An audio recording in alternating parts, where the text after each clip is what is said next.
In Creo Parametric 9, we added ability to import Solder Mask and Silkscreen layers. Silkscreen layer helps MCAD engineers identify component outlines, warning symbols, test points, and additional points of interest included on a PCB board, while Solder Mask layer helps to review solder mask region for copper reveals, usually needed for electrical or thermal bonding. Both layers can now be imported as ECAD context data in addition to previously supported elements.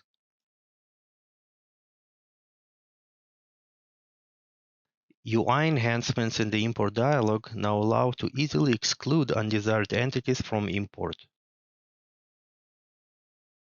Silkscreen layer contents can be imported only as entities, while Solder Mask also supports surface representation. After import is completed, both layers appear as a context data. Since Silkscreen often include text, ECAD context data default font config allows to change the font by remapping to a different font file.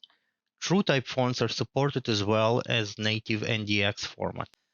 ECAD context data font mapping config, on the other hand, allows to define how to handle font remapping.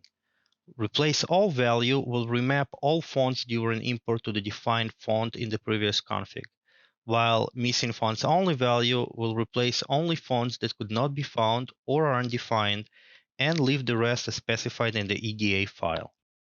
More information on font remapping can be found in Creo Help Center. After importing, ECAD Context Data Explorer can be used to manage the data, where we can control layers visibility, color, representation, and more as with any other imported entities.